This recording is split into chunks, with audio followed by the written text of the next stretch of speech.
nosotros por permanecer en la transmisión. Y les invitamos ahora a hacer nuestra reflexión. Hemos hablado del Jueves Santo, del Viernes Santo, y en este día, en esta noche, vamos a hablar de los 2 días santos, el sábado y el domingo de resurrección. ¿Qué sentido tienen? Muy breve vamos a compartir con ustedes esta reflexión. Y bueno, en este primer momento vamos a hablar acerca de el sábado santo. ¿Qué sentido espiritual tiene el sábado santo? El viernes celebramos la pasión, muerte y sepultura de Jesús. El sábado es un día de silencio. Es una prolongación de un luto, podríamos decirlo así, como lo escuchábamos el día de ayer y reflexionábamos sobre el Viernes Santo.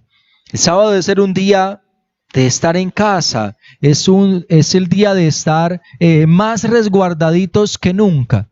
Dirán, padre, si estamos en casa ya mucho tiempo, entonces estamos viviendo mucha prolongación del sábado santo. Bueno, sí que vamos a entender este año, es silencio. Esa sobriedad de ese día. ¿Qué está pasando el sábado santo? En la noche celebraremos la vigilia pascual, solemne vigilia pascual. Pero durante el día, la mañana, la tarde, les invito para que lo entendamos recordando nuestra profesión de fe. Cuando decimos, creo en Jesucristo, su único Hijo, nuestro Señor, que nació de Santa María Virgen, padeció bajo el poder de Poncio Pilato, fue crucificado, muerto y sepultado. Y lo que sigue es lo que me interesa, descendió a los infiernos y al tercer día resucitó. En ese sábado santo estamos conmemorando el descenso de Jesús a los infiernos para rescatar a todos los que estaban antes de él y que le habían esperado. Es la redención porque Jesucristo murió una vez por los de antes de él, por los de su tiempo y por los de ahora. Jesús, el sacrificio de Jesús es un eterno sacrificio. Es un sacrificio por los del pasado, por los del presente y por los del futuro, porque fue una vez y para siempre. Por eso el sábado santo es ese día muy especial para nosotros orar y recordar a los seres queridos que han pasado a la eternidad. Recordar a esos fieles difuntos, para que sí, estamos ya en la era cristiana, pero bueno, que para ellos también sea esa esperanza y sea para ellos la eficacia, mejor decirlo así, del sacrificio y de la muerte de Jesús. Ese es sobre todo ese gran silencio del sábado, conmemorando, no se ha quedado la tierra sin Dios. Jesús está obrando allí en su sepultura y cuando desciende precisamente a los infiernos. No es que no haya Dios, murió Dios y todo acabó ahí y entonces el sábado es un día sin Dios. Nada de eso, porque Dios está obrando, Jesucristo está obrando la redención de aquellos que estaban en el lugar de las tinieblas. Qué hermoso recordar esto y qué hermoso ese día santo, ese sábado durante el día, tener en nuestra mente a nuestros seres queridos que han pasado a la eternidad. Y ya en la tarde y la noche del sábado santo tenemos unas celebraciones especiales. Una que tiene que ver nuestro acompañamiento con la Santísima Virgen María, la tradicional llamada procesión de la soledad. Cuando la acompañamos a ella, que sufrió también en carne propia el sacrificio de Jesús. Ella que quizá en algún momento, al principio, no lo entendió, pero vio cumplida la promesa de Simeón cuando le dijo, cuando tomó al niño, cuando lo llevaron al templo y dijo, a ella y a ti una espada te traspasará el alma. Se refería a ese sacrificio al cual estaba destinado ese niño que ella había llevado, había presentado en el templo. Y ahora María está en ese dolor por la, entre comillas, pérdida en lo humano de ese hijo, por el sacrificio, por todo lo que lo vio sufrir en ese camino de cruz, por todo lo que vio sufrir en su rostro, en su cuerpo, cuando era clavado en la cruz, y la desolación la desolación cuando le ve morir en la cruz, y mucho más cuando lo ponen en su regazo, cuando lo ponen en sus manos, cuando lo han descendido de la cruz. Mucho más cuando se lo llevan a la sepultura, sentir el dolor de esa madre, sentir el dolor de esa madre en ese día, nosotros acompañarla a ella al actualizar ese dolor, pero sobre todo sentir también su compañía con nosotros. Que así como ella estuvo en todos los momentos con Jesús y de manera especial en esos momentos de dolor, también estará con nosotros, acompañándonos en los dolores que nos trae a nosotros la vida, las preocupaciones, los problemas. Ella sigue actuando como nuestra madre, como nuestra intercesora. Y ese día es un día especial para hacer nuestro homenaje de devoción a la Santísima Virgen María. Y llega el momento tan esperado, la noche del Sábado Santo, la solemne vigilia pascual. La solemne vigilia pascual, cuyo centro es iniciar con la luz, recordar a Cristo, la luz del mundo. Cristo vivo y resucitado, que volvemos a tocar las campanas, que volvemos a escuchar y a cantar el gloria a Dios en el cielo, que volvemos a estar en esas solemnidades, recordando de que Cristo ha muerto, pero ante todo resucitado para darnos una nueva vida. Y la liturgia de la luz, y la liturgia bautismal, y la liturgia de la palabra, y la liturgia de la Eucaristía son así para nosotros el concentrarnos en lo más especial que el Señor nos haya regalado. Nos regenera, y por eso la liturgia bautismal nos ha limpiado, nos ha purificado, y con su muerte y resurrección nos ha redimido y nos da a nosotros la esperanza de que Él, el primero entre los muertos en resucitar, nos da la esperanza a nosotros que también resucitaremos con Él, recordando las palabras que le dijo a su amiga Marta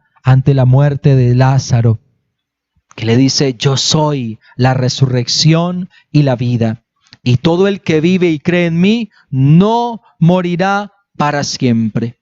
Bueno, eso es precisamente lo que nosotros actualizamos, conmemoramos en la solemne vigilia pascual. Cristo vivo y resucitado, que nos ofrece a nosotros también una vida eterna. Esa será nuestra gran celebración. Y bueno, todo lo demás tiene sentido. La cena, el Via Crucis, la pasión, la muerte, tienen sentido con la esperanza de la resurrección, y eso es lo que celebraremos en la noche del Sábado Santo. Ahora vamos también a recibir una reflexión acerca de el domingo de resurrección, de ese momento especial de conmemorar, de celebrar la vida en Cristo, y para ello vamos a dar lugar al diácono que nos va a compartir esta reflexión.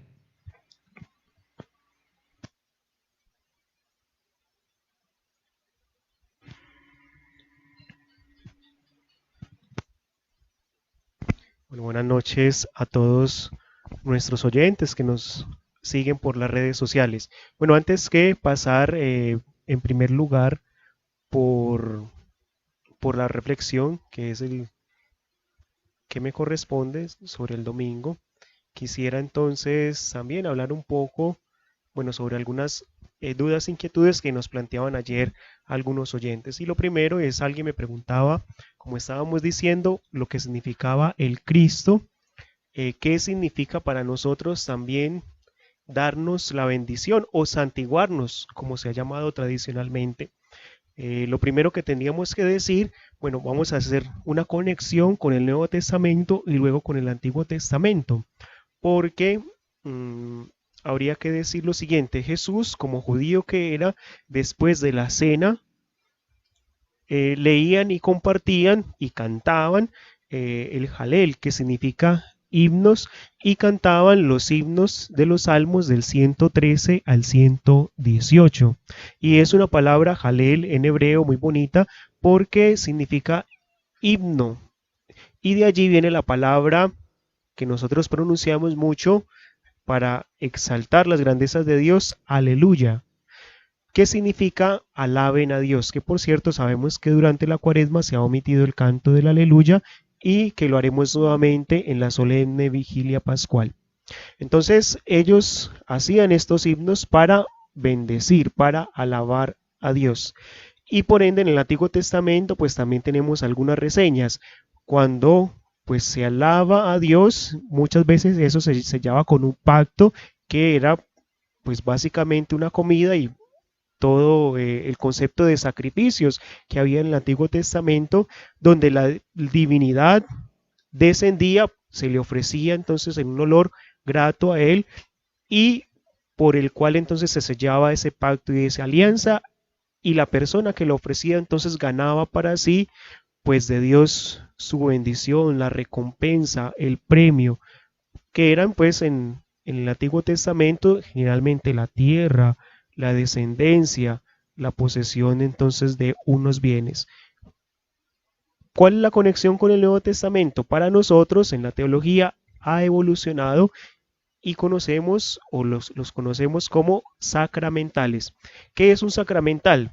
Pues cuando yo me signo, pues estoy utilizando un sacramental, el agua bendita en sí misma, también las imágenes sagradas, por ejemplo aquí tenemos la Virgen María, también las crucecitas que utilizamos en el pecho, un escapulario, para nosotros son sacramentales. Es una presencia de Dios que a través de ella pues nos prepara para vivir su gracia en los sacramentos, ¿verdad? Entonces cada vez que nos santiguamos, ¿qué hacemos?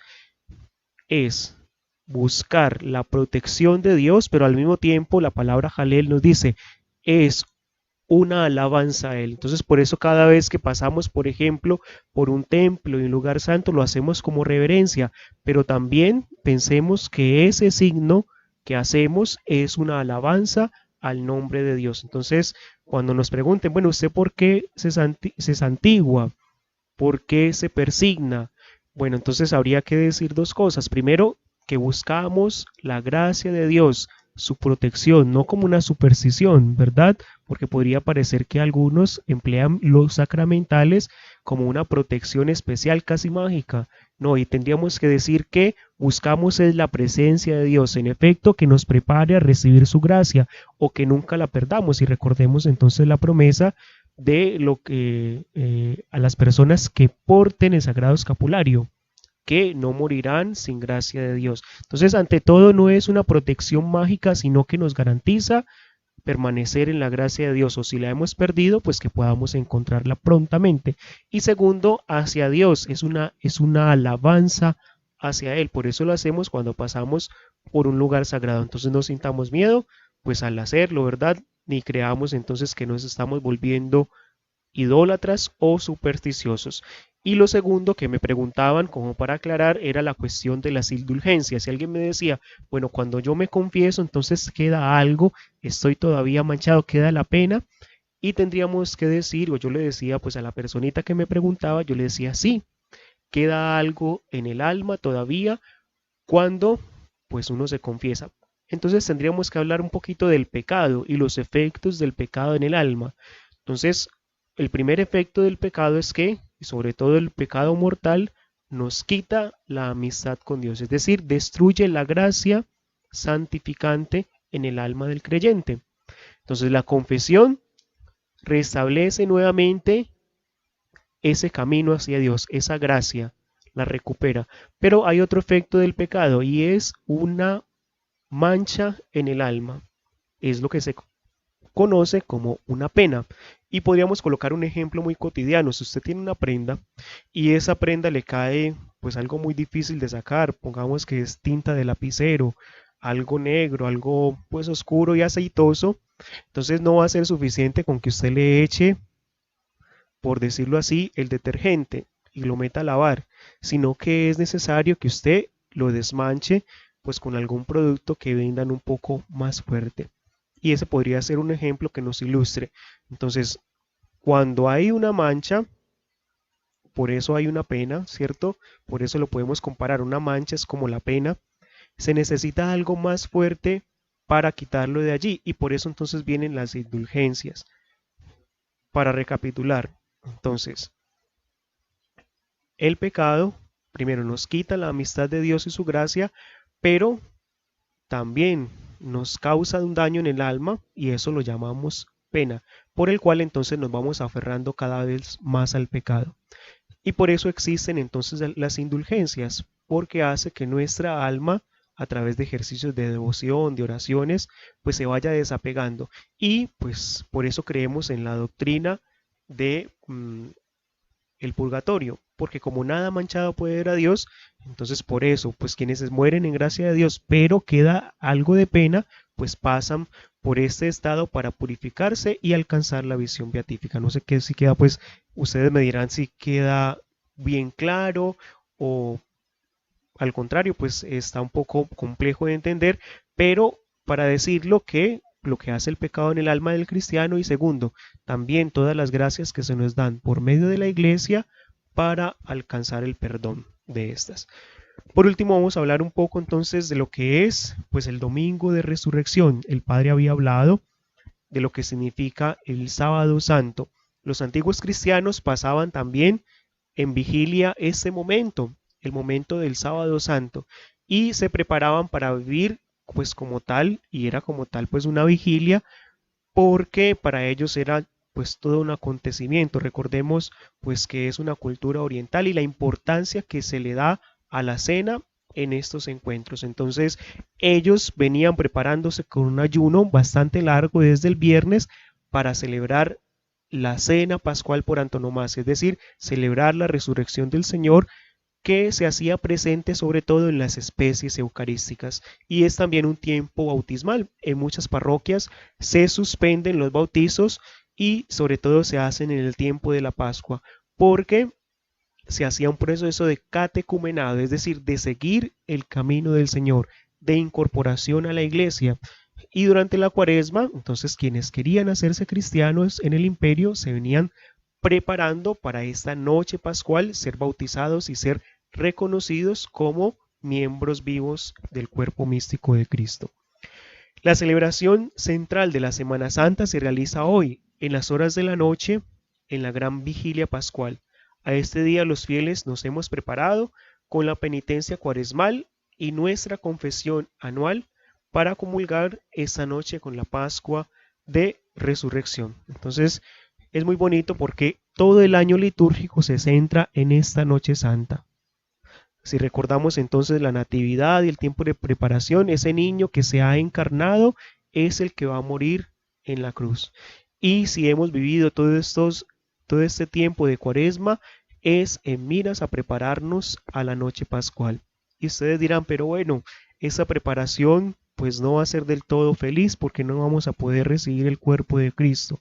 Y ya lo hablamos el jueves. Entonces, la preparación es importante porque Jesús busca todos los medios y maneras de llegar a nuestra alma, que no es otra cosa que lo que la teología llama inhabitación trinitaria, es decir, el Padre, el Hijo y el Espíritu Santo pues habitan en el alma del creyente para darle también y conducirlo hacia la vida eterna. Entonces, que no sintamos que esa es una Pascua incompleta, no, que realmente sintamos que nos hemos preparado para vivir este acontecimiento, así sea pues desde nuestras casas, pero no por eso menos importante es sentir pues que la presencia de Dios llega hasta nosotros.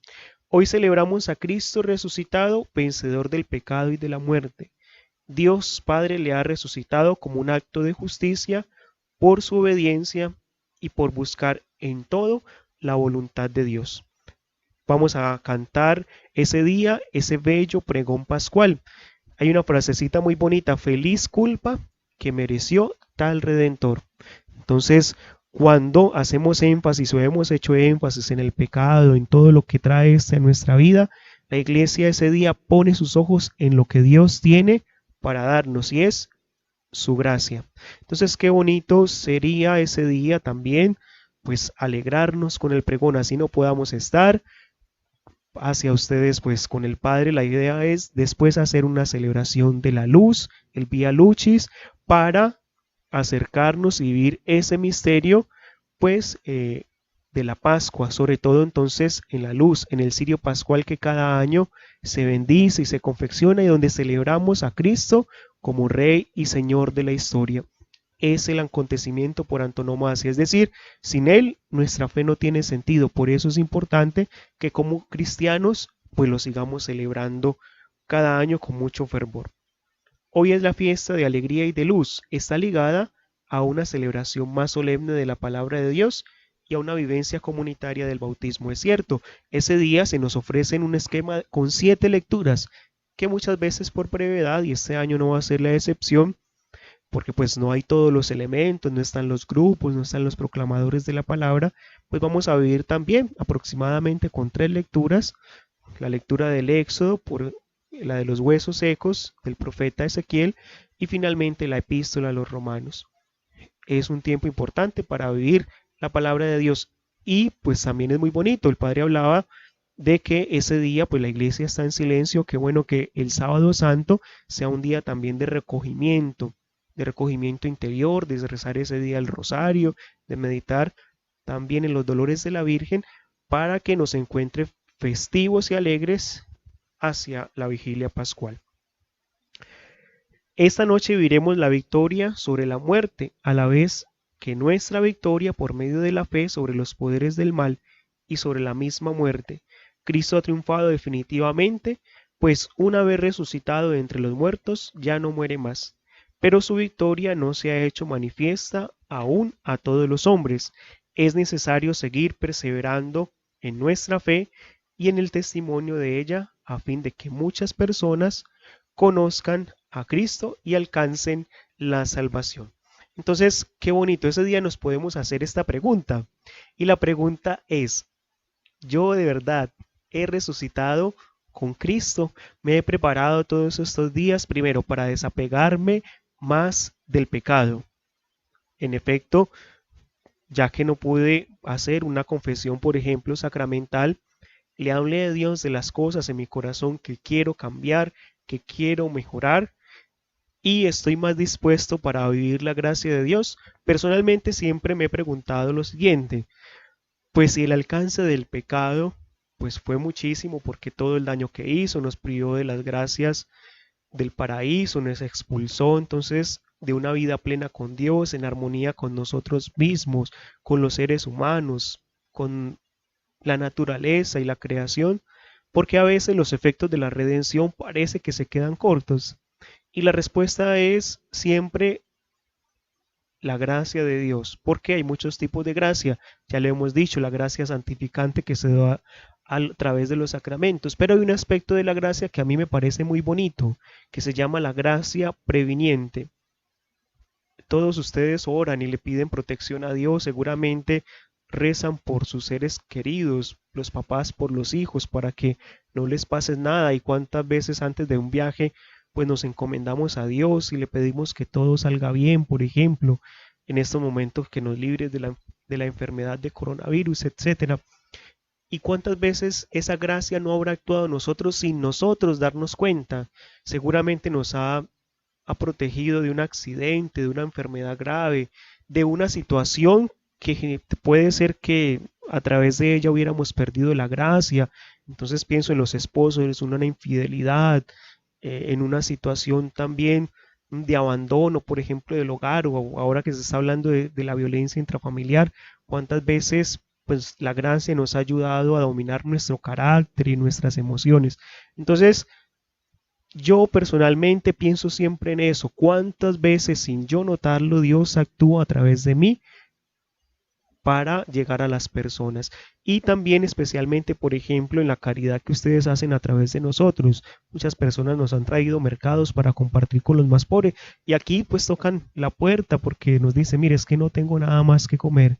¿Cuántas veces esa caridad de ustedes, esa gracia operante en ustedes llega a muchas personas sin que ustedes lo sepan? Entonces también pues cómo Dios sigue actuando a través de nosotros, porque en efecto esa es la gracia, es Dios actuando por medio de nosotros que somos criaturas para que hagamos méritos y ganarnos el cielo. Entonces, qué bonito pensar cuando celebremos esa hermosa vigilia pascual, si nos hemos preparado adecuadamente y si de verdad vamos a resucitar en esta Semana Santa, y pensar que es una oportunidad que Dios nos da porque pues no sabemos si el próximo año celebremos también la Pascua o que ya la celebremos en la eternidad. Entonces sería muy bonito disponernos finalmente para que podamos resucitar con Dios. Y simplemente con esto termino. La iglesia nos ofrece una octava de Pascua. Como es un día tan maravilloso, tan lleno pues de relatos evangélicos muy ricos en la liturgia, se nos ofrecen 8 días para que podamos celebrar todo ese misterio. Qué bonito será entonces durante la siguiente semana pues seguir en ese clima de oración. No dejar entonces que nos distraigamos, sino que por el contrario, pues hacer que nuestra vida podamos sentir esa gracia del Señor resucitado en nuestras relaciones, en nuestra intimidad con Él, en los momentos de oración, etcétera. Entonces yo creo que eso va haciendo todo porque pues ya se va haciendo como tardecito, Padre. Entonces lo voy a poner a usted para que dé las indicaciones finales.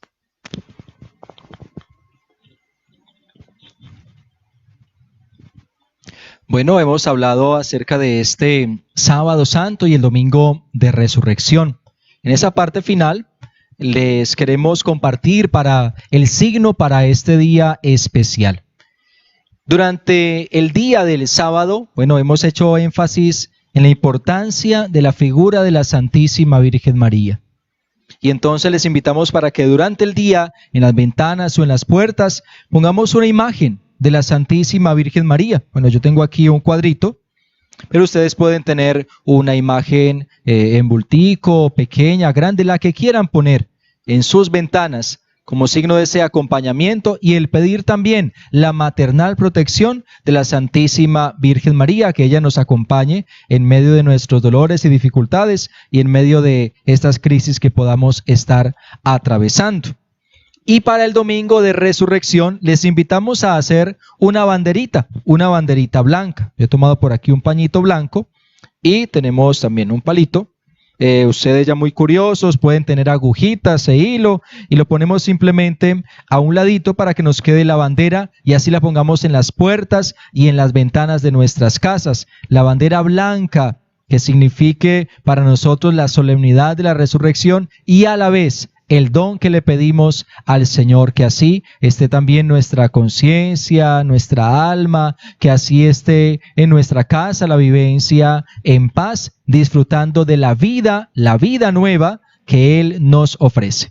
Esos son pues nuestros dos signos. Les agradecemos por permanecer allí en la transmisión. Nos encontramos entonces mañana a las 4 de la tarde para la celebración de la Cena del Señor y a las 9 de la noche para la solemne hora santa ante el Santo Monumento. Muchas gracias a todos por continuar, por estar y por tener esa mejor disposición de vivir esta Semana Santa, de vivir esta Pascua en casa, en la presencia del Señor. Que la bendición de Dios Todopoderoso, Padre, Hijo y Espíritu Santo los acompañe. Una feliz y santa noche para todos.